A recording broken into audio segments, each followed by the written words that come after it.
நான் அப்போவே நினச்சேன், என்னடா இந்த ட்ரெண்டிங் பைத்தியம் ட்ரெண்டிங் ஆனால் எல்லாத்தையுமே எடுத்து பண்ணுவாங்களே, இன்னும் இது யாரும் பண்ணலையே நினச்சேன். ஆனால் பண்ணிட்டானுங்க.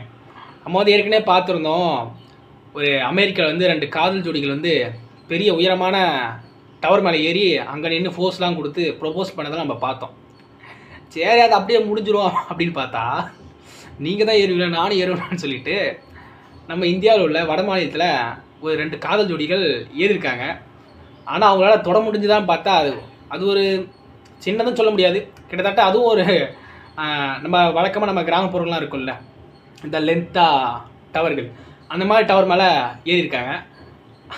பாதி தூரம் ஏறினாங்க, அதுக்குள்ளே போலீஸ் வந்து உடனே பிடிச்சி கீழே இறக்கி விட்டாங்க.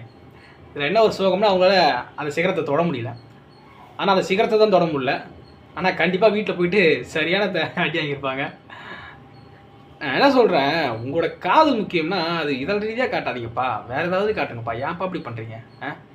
இது வந்து முட்டாள்தனமான ஒரு விஷயம். ஓகே, அவங்க ஏறிட்டாங்கன்னா ஏறி முடிஞ்சிச்சு, அந்த கதை முடிச்சிடணும்.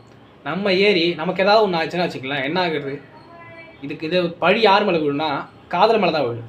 அந்த பழி எப்படி அந்த விஷயம் ஜெயிச்சதுக்கு அப்புறமா அந்த காதலை வந்து வெற்றியாக கொண்டாடினாங்க.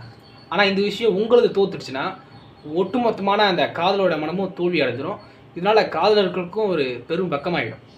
அதனால் இந்த விஷயத்தெல்லாம் குறைச்சிடலாம் தயவு செஞ்சு. இதுட்டு இதை பண்ணணுமோ அதை பண்ணுங்கள், இதெல்லாம் வேணாம். காதலிக்கிற கிறுக்கைங்களுக்கு மற்றவங்களை பார்த்தா கிறுக்கு பயிலுக மாதிரி தெரியுமாடா? நீங்களாம் பெரிய காதல் குறிப்பாடா? ஆமாம், காதோல் பண்ணுறீங்களே காதோ